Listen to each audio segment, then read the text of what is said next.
Y precisamente en ese tema, ya que estamos hablando de las elecciones internas, vamos a conversar con Enzo Helguera. Él es experto en temas electorales para que nos comente sobre cómo eran antes las elecciones internas de las organizaciones políticas, ¿no? Antes del 2020, a quien le vamos a dar la bienvenida. Buenos días, Enzo.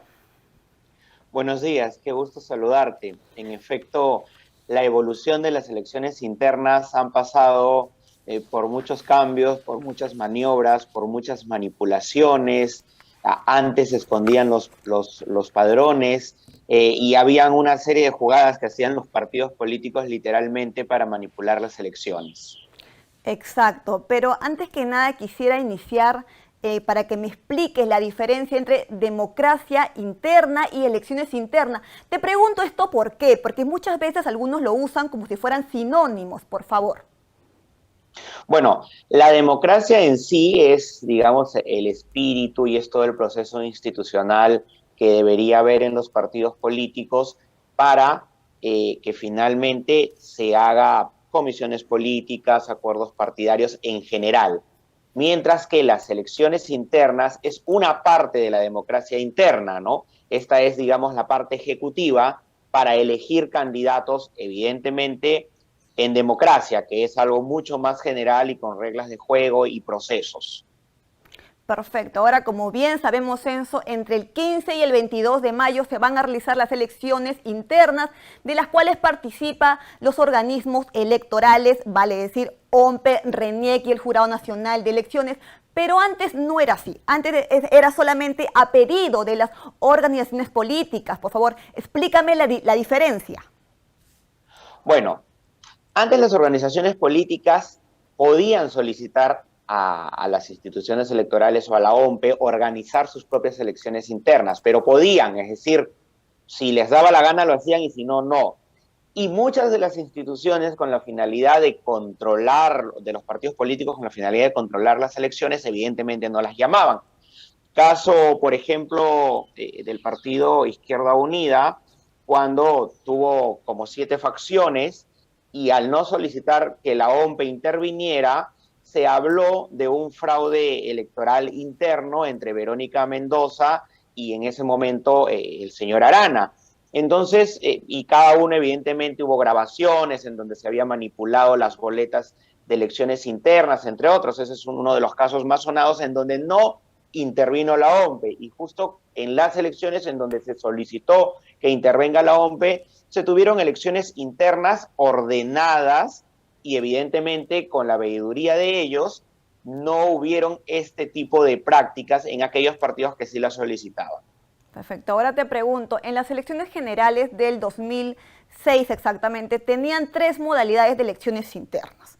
Una que era abierta, donde podían participar todos los ciudadanos, otra donde era cerrada, donde participaban únicamente los miembros de los partidos y por último, delegados de manera indirecta. O sea, ¿cuáles son o cuáles eran, mejor dicho, las más usadas en ese entonces? Bueno, muchos de ellos aprovechaban de las delegadas indirectas porque teníamos órganos partidarios y estos, digamos, representantes de los partidos políticos elegían a sus delegados. Con eso ellos aseguraban una línea política para poder elegir directamente a los candidatos. Digamos que esta era una manera un poco más perversa de poder elegir a candidatos, que obviamente hay en otros modelos de democracias como las de Estados Unidos que también se eligen por delegados, pero con obvias diferencias, ¿no? Aquí lo hacían con la finalidad de tener controlada la línea que el presidente del partido o digamos los dueños del partido se encargaban de manera voluntaria y eligiendo a dedo, pero disfrazaban esto de manera indirecta. Eso era, digamos, en un nivel de control, era mucho más permisible. Luego viene el tema de las elecciones internas de los afiliados, que de una u otra manera ya le daba una mayor participación justo a la democracia participativa, con el que todos ellos puedan participar y que un voto por cada afiliado representaba pues la elección popular de los candidatos. Y por el otro lado, las abiertas, en donde la ciudadanía también podía votar, por ejemplo, la utilizó en algún momento el Partido Aprista Peruano, era con la finalidad nada más de reivindicar un solo liderazgo que fue el del expresidente Alan García. Entonces, cada partido en realidad mide sus escenarios, lo que más le convenía para ese momento. Seguramente si algún partido político no les convenía las elecciones abiertas porque se sometía a algún tipo de intervención o sabotaje a su candidato de elección, entonces usaban los otros mecanismos. En realidad era más a intereses de los partidos políticos y cómo lo podían manejar, y era más evidente cuando la OMP no intervenía. Perfecto, entonces en ese sentido quisiera preguntarte, ¿esas elecciones eran legítimas, bien organizadas, se respetaban los resultados? ¿Qué problemas se podía encontrar? Donde no participaba la OMP es donde habían problemas, ¿no?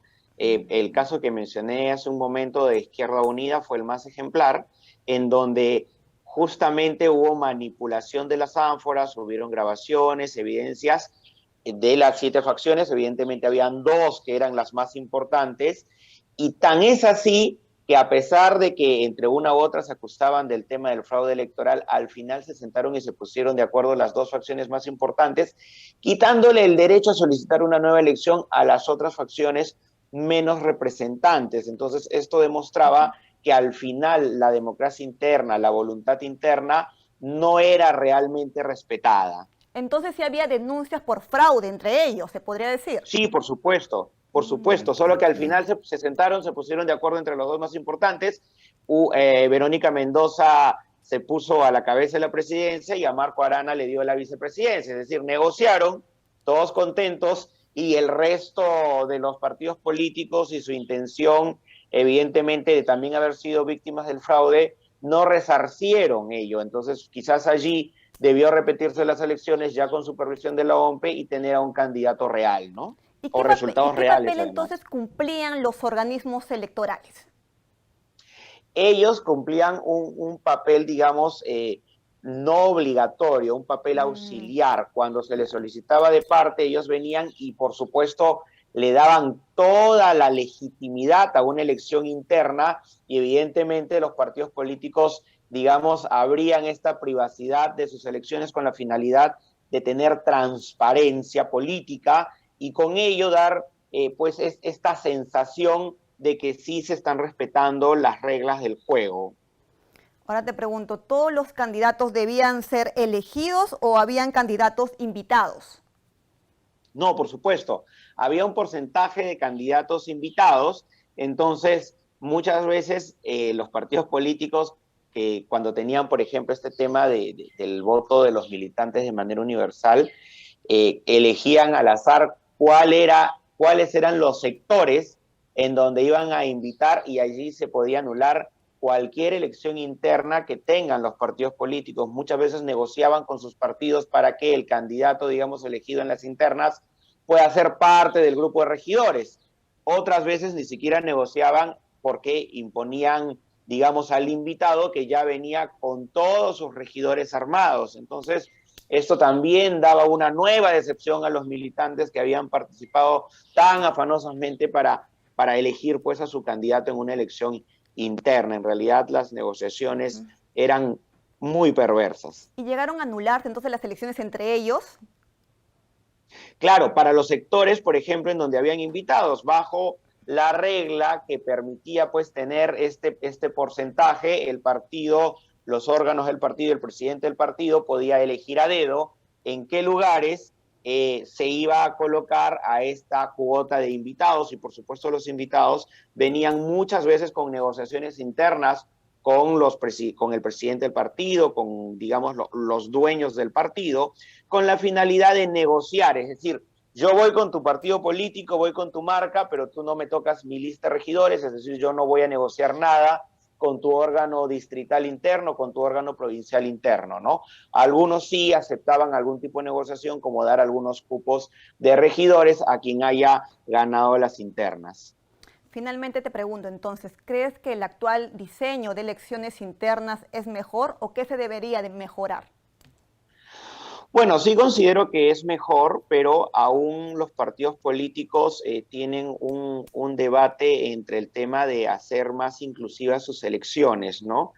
Su democracia interna. Aún hay algunas facultades que se eligen por delegados, aunque esto termina abriéndose a la actual elección, en donde los militantes pueden hacer incluso una votación cruzada, ¿no? Es decir, incluso ahora los militantes pueden elegir siendo de un distrito determinado, pueden elegir incluso a candidatos de varios distritos. Es más participativo y por supuesto va a ser perfeccionado con el tiempo a medida que vayan, digamos, naciendo algún tipo de vicio dentro de las actuales reglas del juego, ¿no? De momento se va a poner en práctica estas elecciones con los diversos partidos políticos y con la propia supervisión de los órganos electorales, entonces esto de todas maneras va a dar la garantía, porque ahora sí hay un asunto de obligatoriedad para la inclusión, y creo que esto es la mejor garantía de que la democracia interna se va a realizar.